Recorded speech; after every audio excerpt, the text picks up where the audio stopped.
Actualidad Radio, la información nunca sonó tan bien. Controlar esta situación y en el marco de todo el concepto de lo que está pasando con la economía mundial, pero por supuesto lo que tiene que ver con este país en particular y el hecho de que se menciona que hay que seguir apretando la tuerca contra el régimen de Nicolás Maduro, y es como el gran interrogante que hay, que sigue ahora, ¿verdad? Y Antonio siempre ha estado monitoreando la situación, con él también analizamos la parte que tiene que ver con esto del petróleo. ¿Cómo estás, Antonio? ¿Cómo te ha ido? Muy buenos días. Muy buenos días, Yoli. Siempre un placer estar contigo y tu audiencia. Antes de hablar de la parte política de lo que pasa en Venezuela, hablemos primero de lo que ha estado pasando con la industria petrolera, con el mercado del petróleo. ¿Qué es lo que hay en este momento? ¿Qué pasó? Que con las tarifas se ha hecho un escenario y también hubo una caída del Producto Interno Bruto de los Estados Unidos en el primer cuatrimestre.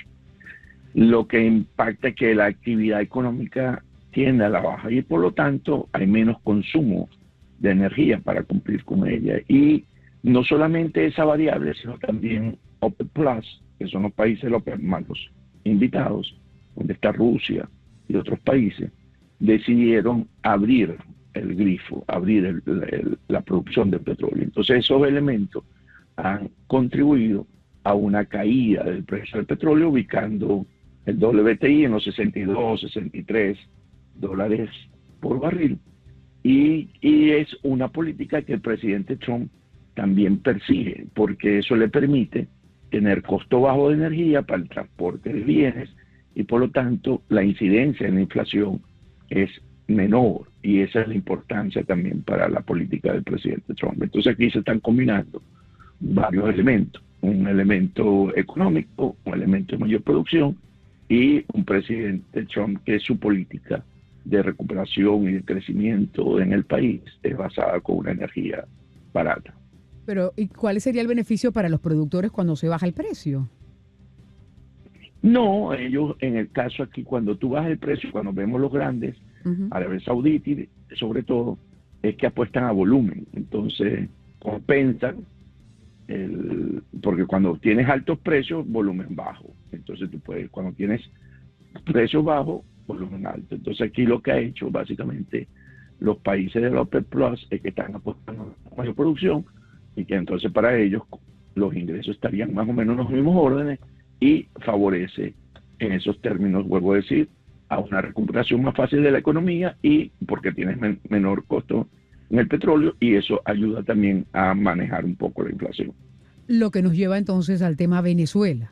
¿Qué es lo que hace el régimen ahora ante esta situación que tiene con la baja de los precios en el mercado internacional?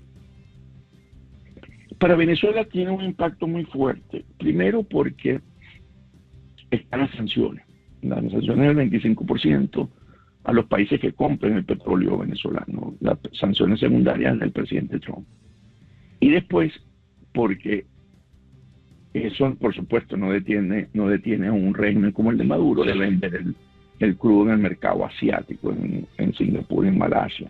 Y para ello, entonces, no solamente tiene que bajar el precio del petróleo mucho más por el riesgo que significa para el 25% a los productos de esos países que lo compren, sino que también ahora va a tener que bajarlo de un precio que está bajo. Entonces, representa en ese mercado negro, porque eso es un crudo que se vende en el mercado negro, que se hace, por supuesto, barco a barco para no poder llegar a un país y que sea sancionado por Estados Unidos en alta mar.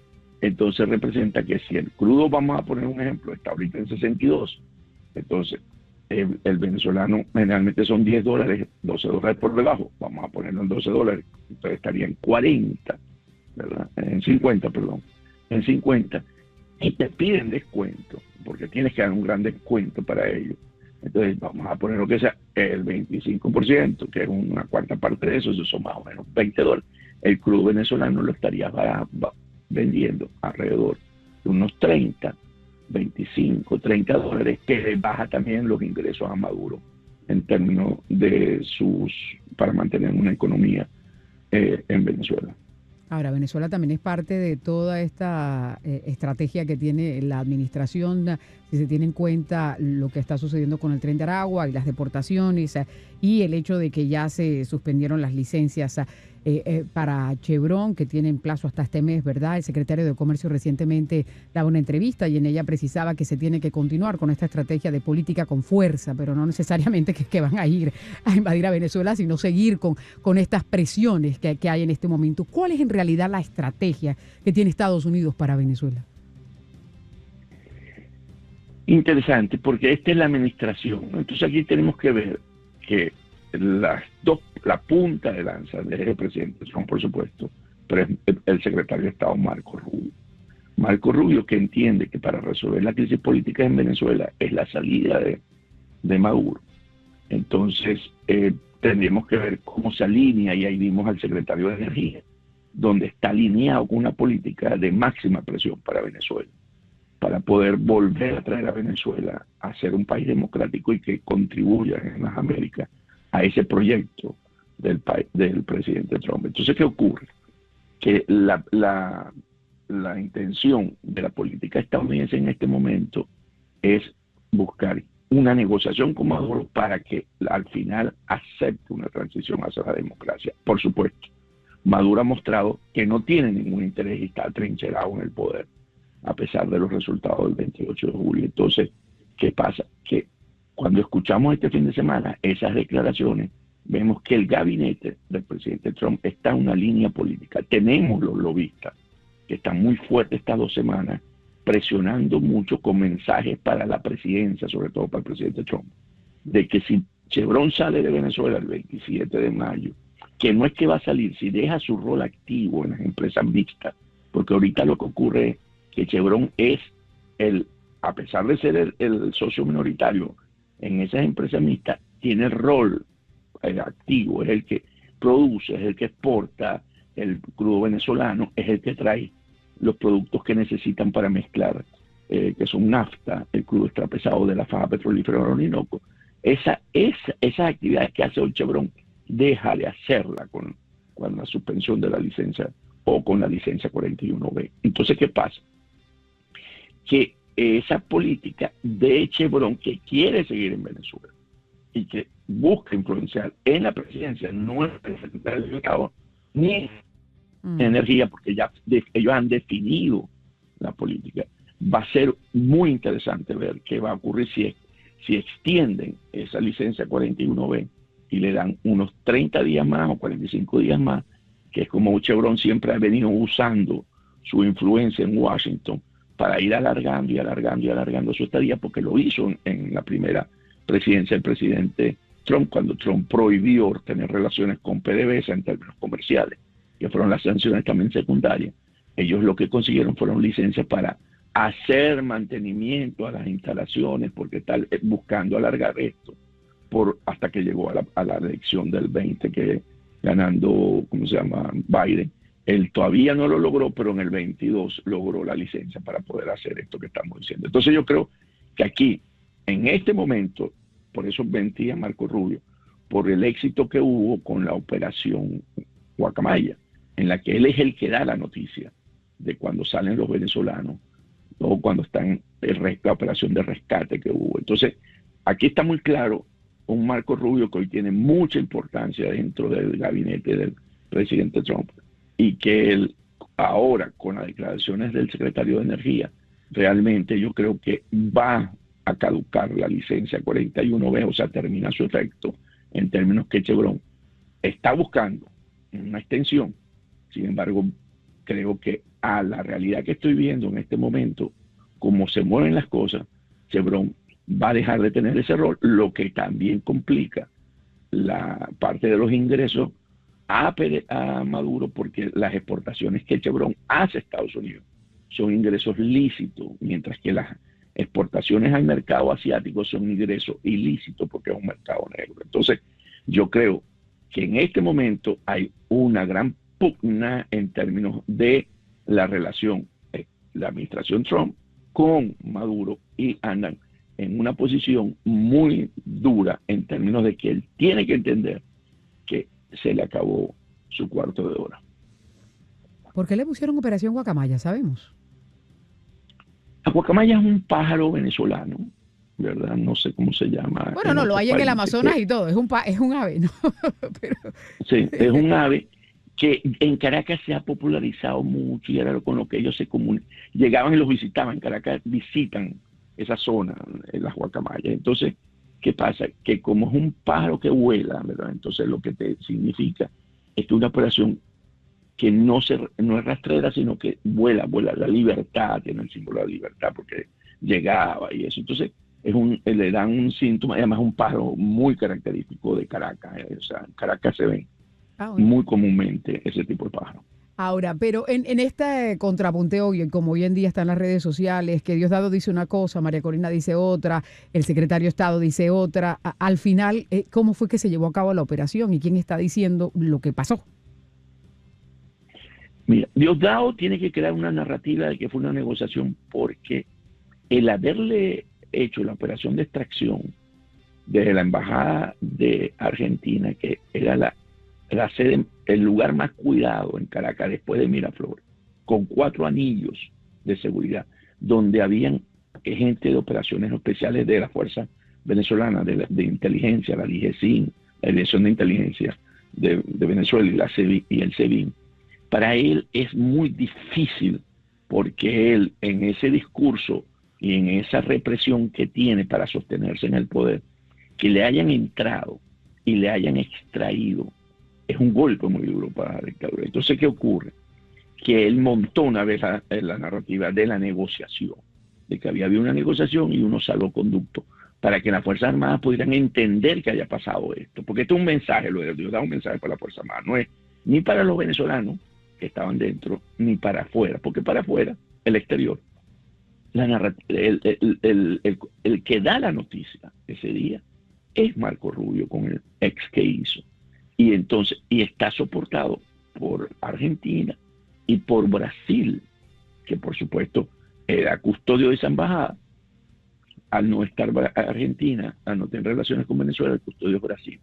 Y Brasil, en ese sentido, también ratifica que no hubo ninguna negociación porque no hubo salvoconducto.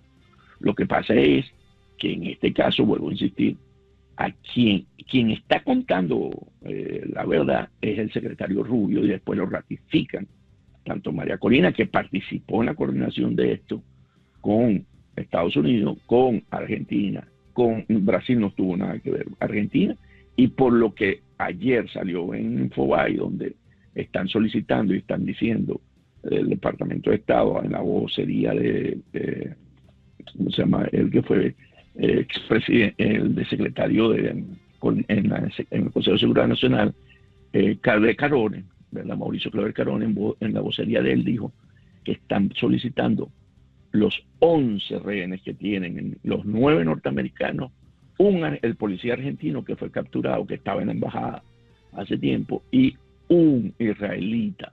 Eso quiere decir que Israel, estoy especulando, estuvo también participando en esta operación, porque allá hay mexicanos, allá hay iraníes, allá hay otros de otros países. Hoy Venezuela tiene alrededor de 49 rehenes de países distintos a los venezolanos. Entonces, eso quiere decir, porque fue muy específico esa lista, que esos están involucrados en estas operaciones y hay temor de que haya represalias contra ellos. Porque lo que hemos visto, si esto hubiese sido una negociación, que el Nicolás Maduro, Diosdado Cabello, ha elevado la represión con los familiares de los que fueron extraídos, con Magali Meda y con Humberto, que son dos que le han allanado o han ido y han entrado a sus casas y le han entrado, han molestado a las mamás de Humberto. Y entonces tú ves, si esto hubiese sido una negociación, no hay necesidad de ir a mostrar que vamos a ir a un estado de represión porque ustedes están afuera y nosotros entonces vamos a usar esa condición del miedo y del temor. Recordemos que precisamente por eso sale también la mamá de María Corina Machado, porque el gran temor es que hubiese no es que le iban a poner presa, pues no creo que el régimen llegue hasta allá, pero la cercan, no entran, como lo hicieron con la embajada, no allá, le cortan el agua, le cortan la luz, empiezan a generarle circunstancias. La comienzan a acosar, pero es típico, es que esto no ha parado, ¿no? Indudablemente que el régimen sigue acosando y sigue amedrentando, ¿no? O sea, no es que no, por eso yo digo que pausa. ahí no hubo negociación, porque, o sea, si hay negociación, yo digo, ok, llegamos a esto, logramos esto. Y aquí sí hay un punto importante, yo le digo, si Chevron extiende su estadía en Venezuela, ahí es donde va a afianzarse la narrativa. O sea que la fecha sería 27 de mayo. Ajá. Se fijan que sí teníamos razón, porque nos dieron, porque esto fue negociado, y que no sé qué, y van a empezar porque aquí hay un juego de narrativa. Claro, un juego de palabras, así es, que son expertos en eso, ¿no? Muy bien, o sea que vamos a estar pendientes del capítulo del 27 a ver si se agrega o no algún otro protagonista, ¿no? En esta saga. Pero la serie Netflix va buenísima. Pero eso de la Operación Guacamaya me gustó, de pronto le podemos poner algún titular así. Aquí también hay guacamaya, aquí en Coral Gables habían una, y aquí por mi casa hay un par también que siempre están volando en los alrededores, así es que, y los tienen de mascotas además, así es que vamos a ver. Son muy lindas, pues son multicolores, claro que sí. Son rojas, con azul. Y depende, las hay muy bien, amarillos, azul. Hay unas verdes, sí, claro. Sí. Pues, Antonio, vamos a ver qué pasa. Seguiremos conversando sobre todos estos temas. Como siempre, muchas gracias por estar con nosotros.